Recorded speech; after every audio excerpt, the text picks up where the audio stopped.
puse madre es vocación sobrenatural. Es más que natural la vocación de las mamás. Y bueno, acá en Estados Unidos, como dijo Esteban, el segundo domingo de mayo se celebra el Día de la Madre, y realmente yo creo que de las múltiples celebraciones anuales, esta es una de las que más se justifican que exista. Realmente, me parece que deberíamos siempre entender que tenemos que exaltar a las mamás. No tanto por lo que hoy se trata de poner a la mujer en igualdad o no, sino por el valor que tiene lo que son las mamás dentro de la familia y de la sociedad.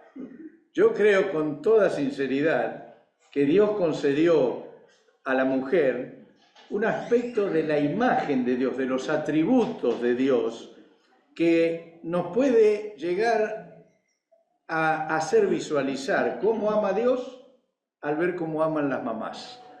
Tendría una lista de ejemplos que dar, pero por efecto del tiempo no lo hago.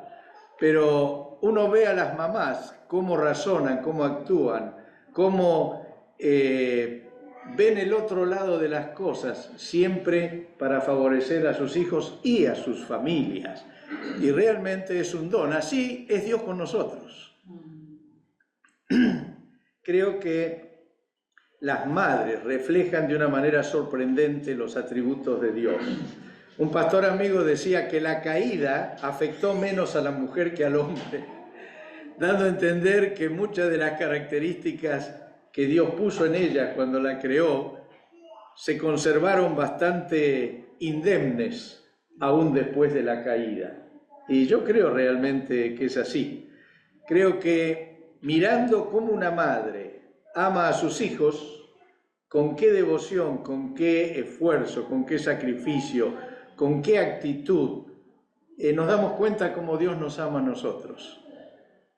Nos hace bien mirar de esa manera. Creo que la maternidad, el ser madres, el tener vocación de madre, porque no es solo la mujer que tuvo hijos, aún la que no tuvo, tiene siempre igual una actitud maternal, es muy típico, inherente a la mujer, ¿no?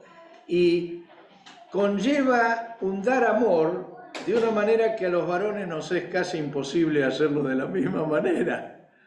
O sea, que los varones también podemos dar amor intenso. Obviamente, amamos con fuerza también, con todo el corazón, pero nunca lo hacemos del modo tierno, no sé si decir la palabra mullido, suave, con el cual ama y da su amor la mujer. Yo creo que, y lo hemos visto y lo vemos prácticamente, que el amor de madre no mide sacrificio, no espera recompensas, aunque deberíamos dársela más seguidamente. Lo hacen en forma natural, lo hacen sin esperar el premio, lo hacen de la manera más natural, cómo se vuelcan, cómo dan, cómo tratan a sus hijos. Cuando hablo de hijos, hablo también de nietos, porque obviamente es impresionante, las mamás nunca dejan de serlo con toda su descendencia. Siguen actuando de una manera también muy firme, muy fuerte. Creo que la conexión madre-hijo viene de las mismas entrañas de la mujer. Es natural. ¿Ustedes nos vieron cuando las mujeres ven un bebé? No hablo del de ella, cualquier bebé que ven. ¡Ah! Están ahí, se estremecen, lo miran, les parece que no ven una fotito de un bebé. ¡Ah! Están ahí, se derriten totalmente. Es algo que les nace de las entrañas, es algo natural. Los hombres podemos ver un bebé y decir, lindo pibe, sí, y no mucho más que eso. O nos parece agradable, pero las madres no sé, se tiernizan sería el tema, o se ponen, enternecen, ese es el término, se enternecen, y no solo con los bebés propios. Es interesante, siempre repito, En Primera Reyes capítulo 3, ¿se acuerdan cuando estaban las dos madres, que eran dos mujeres de la vida y nacieron los dos chicos, uno murió y estaban ahí disputando y Salomón dijo que lo partan al medio y se lo dan a mitad cada una? Y dice la Escritura, a la mamá se le conmovieron las entrañas. O sea, hubo algo en la madre imposible que toquen a su bebé. Y bueno, ahí Salomón supo quién era la madre. Pero es así, el amor de madre es un amor que viene de las entrañas, un amor realmente que aún mujeres que pueden haber llevado una vida indigna se dignifican con la maternidad. Aún mujeres que han tenido que vivir una vida triste, siempre han cuidado, aún han hecho cosas indebidas con tal de preservar o de cuidar o de criar a sus hijos. Es una maravilla. Creo que en la maternidad hay un efecto redentor, hay un efecto, diría, donde se vuelca un tipo de amor que genera vida en el que lo reciben los hijos. Y este es un don de Dios, no se puede fabricar, los hombres no lo podemos inventar.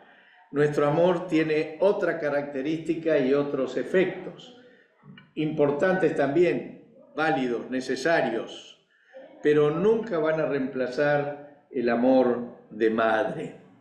Es interesante que en forma natural las madres están 24 horas por día disponibles, 365 días al año, con lo que yo llamo asistencia de vida.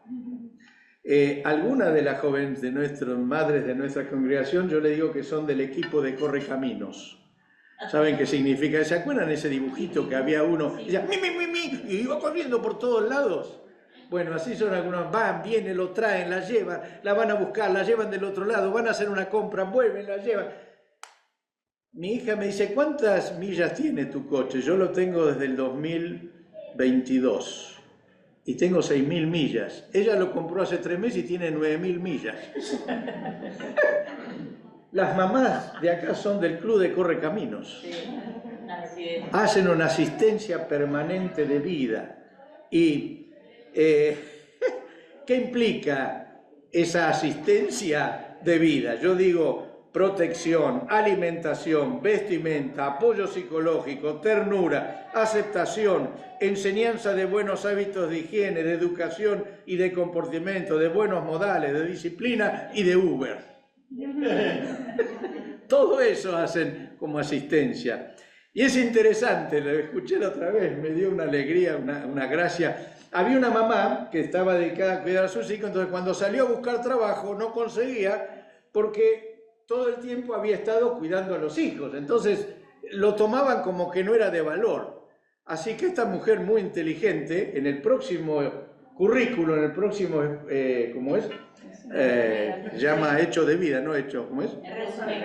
Resumen de vida, puso que ella era investigadora asociada, experta en el campo del desarrollo infantil y las relaciones humanas. Y así consiguió trabajo. Porque eso es todo lo que es una mamá realmente, es lo que hacen diariamente. Y quiero resaltar o hablar o mencionar que en la actualidad está muy desvalorizado el valor de una mujer en cuanto a su rol en el hogar. No estoy hablando que está mal trabajar fuera del hogar, todo lo contrario, leímos ahí en Proverbios, maravilla, esa mujer es una empresaria de todo. Y Dios nunca ha puesto en segundo lugar a la mujer. Pero lo que sí menciono es que se desvaloriza el trabajo de la mujer en el hogar y se promueve solo o casi solo el éxito laboral. No está mal promover el éxito laboral, vuelvo a repetir, solamente digo que no debe hacerse uno en desmedro del otro. Eso es lo importante. Acabo de terminar de leer un libro, se llama Carrera y Familia. Y me encantó, dije, uy, este lo compro. Lo compré, es de una tal Claudia Goldwyn, Premio Nobel de Economía, y que el libro, además de llamarse Carrera y Familia, se llama El largo viaje de las mujeres hacia la igualdad. Y enfatiza la carrera profesional de la mujer, poniéndola a igual nivel o mejor que la tarea en el hogar. Y da estadística desde el 1800 hasta casi el fin del siglo pasado, de todo el drama de la mujer, de que si trabajaba, desatendía el hogar, si atendía el hogar y no trabajaba, después no estaba capacitada para los trabajos porque había pasado de época. En fin, plantea todo eso y pone como gran éxito que algunas mujeres se casaron a los 60 y adoptaron algún hijo. Como diciendo, bueno, compensaron después y también se realizaron. Pero desconoce que el plan de Dios es que nuestra tarea de papá y de mamá está en formar hogares donde nuestros hijos conozcan a Dios, principalmente, más allá de toda la educación que le tenemos que dar. No estoy hablando en contra del trabajo de la mujer fuera del hogar, al contrario, pero realmente creo que hay varias cosas que tenemos que tener presentes. La primera es que los varones necesitamos o debemos valorizar el trabajo multifacético de nuestras esposas. Valorizar el que hacen fuera del hogar y el que hacen dentro del hogar. Nunca tomarlo como algo de segunda, como algo, digamos, que hay que hacerlo, pero no hay más remedio. Todo lo contrario, toda mujer, toda esposa debe sentirse muy valorada por su esposo, aun cuando el trabajo en el hogar implica que pierde algunas actualidades que se dan fuera del hogar. La autoestima de una esposa depende en gran medida de cuánto la valora su esposo. Ustedes me dirán, pero ella debería autoestimarse por sí sola. Nuestra autoestima no tiene que provenir de los demás, tiene que provenir de que nosotros tenemos claro nuestro objetivo en la vida, más allá de lo que digan los demás. Sí, eso es muy cierto. Pero también un hijo tiene autoestima cuando los padres lo valoran y lo animan y no le dicen que es un inútil o que no sirve, o a todo lo contrario.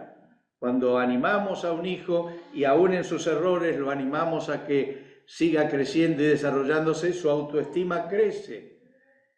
Y el autoestima de la mujer, esto tal vez, no sé cómo pensarán ustedes, está muy atada a la autoestima de su esposo.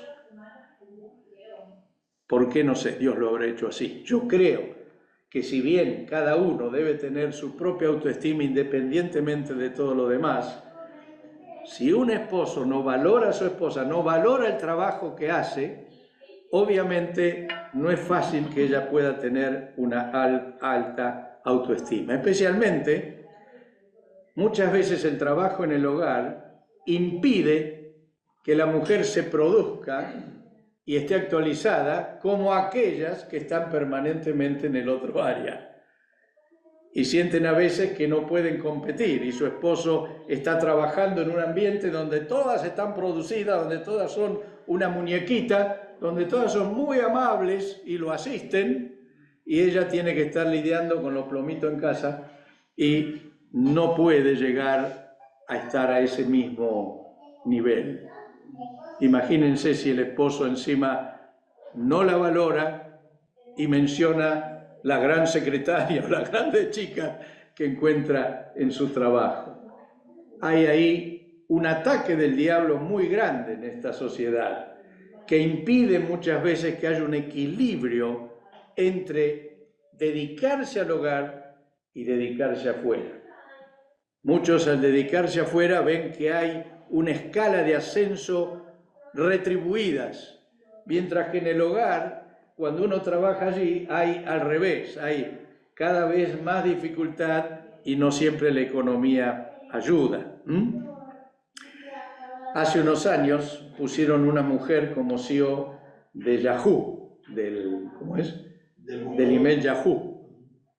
Y como ella levantó la empresa, le dieron un pequeño premio de $1.200.000. Y salió en todas las redes. ¿Qué mamá que cría 3 o 4 hijos, alguno enfermo, que tiene que llevarlo todos los días, traerlo, cuidarlo, estar las noches sin dormir, sale en algún medio diciendo la mujer del año? La sociedad va por otro camino. Una vez le dijeron a Raquel: vos lo que pasa es que sos una ama de casa nada más. Como diciéndole: vos tenés trabajo de cuarta. En la mentalidad yo no estoy promoviendo no trabajar profesionalmente. Mis 4 hijas, todas son universitarias, todas ejercen su profesión y todas fueron animadas a hacerlo. Todas. Hermailito, ¿cuántos tienen? 6, que también todas son profesionales y todas trabajan fuera de casa. Pero todas tienen un buen ejemplo de lo que es ser madre dedicada a sus hijos. Y si bien son muy eficientes en su trabajo secular, son muy eficientes también como mamás, porque tienen allí una prioridad por encima de todo lo que el mundo puede ofrecer.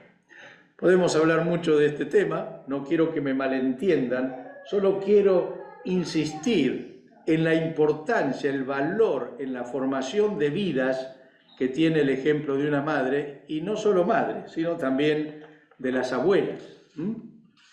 Vamos a mirar rápidamente 2 o 3 ejemplitos, algunos de la Biblia, otros del mundo secular.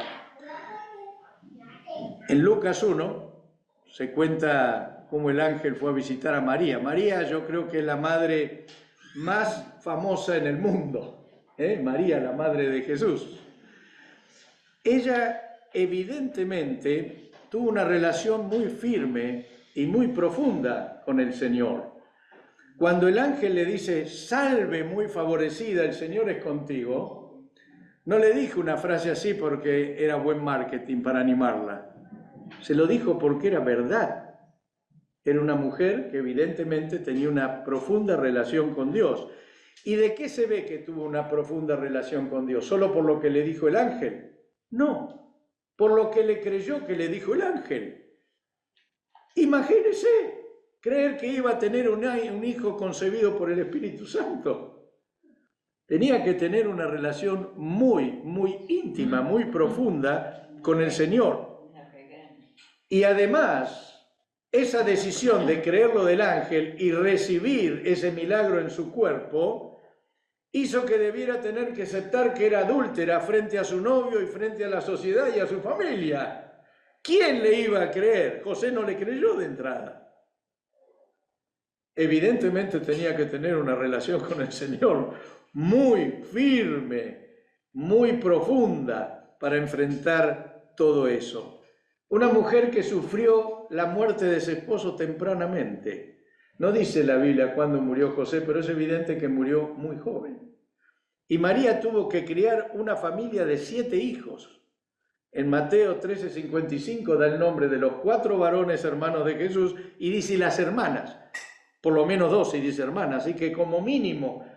Y tuvo que luchar para criar esos 7 hijos y las tensiones entre ellos, porque no creían que él era el Mesías. ¿Qué van a creer el chico que jugaba con ellos y que conocen desde que nació? Así que María evidentemente tuvo que tener una fe profunda en el Señor y también para criar a sus hijos. Pero lo interesante es que además, ella tuvo que ver morir a su hijo en la cruz torturado.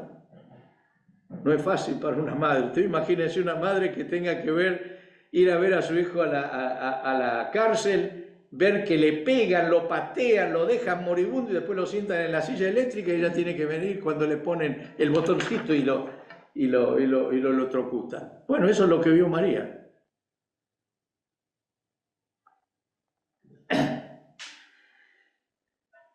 Y no perdió la fe.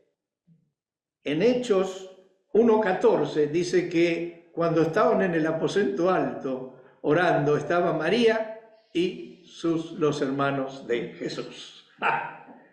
Finalmente la fe de esta mujer junto con la de Jesucristo y su resurrección, llevó a toda la familia a estar juntos en la iglesia. Aleluya.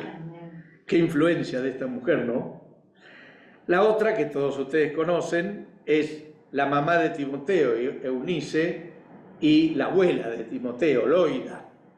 En 2 Timoteo 1:5 dice Pablo: tu abuela Loida y tu madre Eunice confiaron sinceramente en Dios, y cuando me acuerdo de ti, me siento seguro de que también tú tienes esa misma confianza. En 2 Timoteo 3 también dice que tú conociste las Sagradas Escrituras desde tu niñez. ¿Y quién se la transmitió? La abuela y la mamá. Ahora, lo interesante, para que nadie ponga excusas, es que el papá de Timoteo no era judío creyente, era griego. Así que del papá no recibió nada en cuanto a la fe. Lo recibió de su mamá y de su abuela. Interesante. Y este muchacho, cuyo padre no era creyente, que podríamos decir que tendría las condiciones para no crecer demasiado en la fe, terminó siendo el más cercano al apóstol Pablo. Y figura en las Escrituras, y era el más íntimo, era como un hijo para Pablo. Qué tremendo, eso fue el resultado de la influencia de una abuela y de una madre. Por eso digo que las abuelas son madres graduadas con honores y que siguen ejerciendo aún siendo abuelas. Y conozco muchos casos donde los hijos no siguieron al Señor y la abuela llevó a los nietos al Señor. Hace poco nos visitó Mabel y Daniel Colombo, ¿no? Entonces dice que venía la abuela cuando él los domingos trabajaba de mecánico y demás. Entonces venía la abuela y le traía un mate. Se iba, volvía al ratito y le traía otro mate. Volvía al ratito y le decía: ¿te ayudo a juntar las cosas para que lleguemos a horario a la iglesia? Así que la abuela tenía toda una estrategia para llevarlo a la iglesia, ¿eh? Y por supuesto, él también se convirtió, ¿no? Hay muchos ejemplos en la Biblia, pero sería largo. Pero quiero mencionarles uno, que alguna otra vez también lo mencioné, pero que es interesante y es muy fuerte, que es la madre de San Agustín, Mónica. Entre paréntesis, el nuevo papa es agustiniano, es de esa línea, de San Agustín, que dicen que la razón no se opone a la fe ni la fe a la razón, sino ambas conducen a Dios.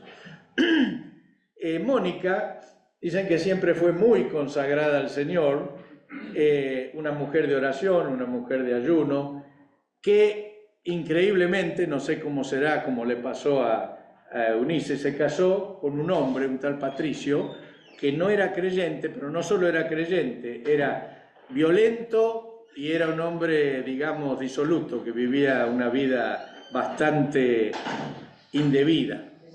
Pero hay algunas frases de Mónica que no sé si decirla ahora porque no sé si están de acuerdo las damas, pero ella decía: cuando mi esposo está de mal genio, yo me esfuerzo por estar de buen genio. Cuando grita, yo me callo. Esto no va para hoy, pero bueno, era en el tiempo de Mónica. Cuando grita, yo me callo, y como para pelear se necesitan dos, y yo no acepto la pelea, pues no peleamos. El texto que leí después dice un montón de cosas, pero hoy día no sé si las mujeres nos tirarían con limones acá al púlpito si digo el ejemplo de Mónica. Pero dice que esta actitud es célebre en el mundo y ha servido a muchas mujeres para mantener la paz en casa. Pero lo interesante es que siendo una mujer de oración, su esposo y su suegra, que también era una mujer de carácter difícil, se convirtieron también. Pero no es que estoy hablando de la familia de Mónica, quiero hablar del hijo. Agustín, supongo que por influencia del padre o por lo que sea, vivió una vida de soltero totalmente mundana, diríamos hoy, al punto que tuvo un hijo de soltero, Deodato, y vivió una vida totalmente disoluta. Pero la madre Oraba, ayunaba, oraba, ayunaba, oraba, ayunaba por el hijo. Así que cuando el hijo se fue a Roma, la madre se fue atrás. Pero él, para que la madre no lo volviera loco, se fue a Milán. Así que cuando la madre llegó a Roma, ella se había ido de Roma. ¿Qué hizo la madre? Se fue a Milán también. Y oraba. Pero es interesante que finalmente, yo hago corta la historia, conocieron a San Ambrosio y San Ambrosio terminó llevando al bautismo a San Agustín. Pero antes de eso, un sacerdote le había dicho a Mónica, y esto me gusta resaltarlo, dijo, tranquila, es imposible que se pierda el hijo de tantas lágrimas. Como queriendo decir, orás, ayunás y buscás demasiado por la salvación de ese hijo, Dios te va a contestar. Y así efectivamente, y todos sabemos el bien que San Agustín le hizo a la iglesia en general. Se bautizó no solo a Agustín, sino a Deodato, su hijo, y un tal Alipio, que era el mejor amigo de Agustín. Poco antes de morir, Mónica le dijo a su hijo, hijo, ya nada de este mundo me deleita. Yo no sé cuál es mi misión en la tierra, ni por qué Dios me dejó vivir, pues todas mis esperanzas han sido colmadas. Mi único deseo era vivir hasta verte hijo de Dios. Dios me ha concedido más de lo que yo había pedido, ahora que has renunciado a la felicidad terrena y te has consagrado a su servicio.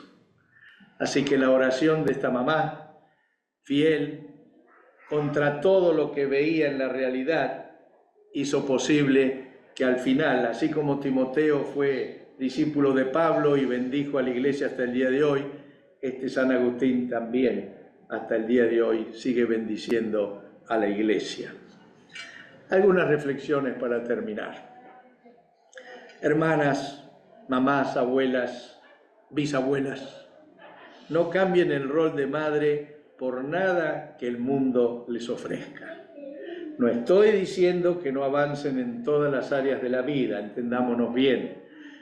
Es bueno, es necesario que las mujeres avancen hasta donde Dios les dé la gracia de hacerlo, pero que eso nunca implique renunciar al rol de madres. Eso tiene que ser una convicción interior, que es lo que Dios realmente ha puesto en el corazón de la mujer. La enseñanza a los niños de las Escrituras les da base para entregarse a Dios. Nosotros no podemos salvar a nuestros hijos, pero podemos prepararles el camino para que encuentren la salvación.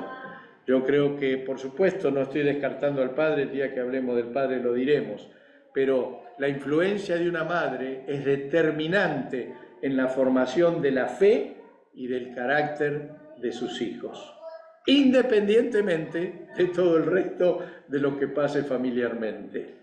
No digo que sea fácil, el hombre debería ser siempre el canal principal en el hogar para llevar adelante la fe de la familia, pero eso no implica que si no lo hace o es más débil en eso, la mujer no lo deba hacer.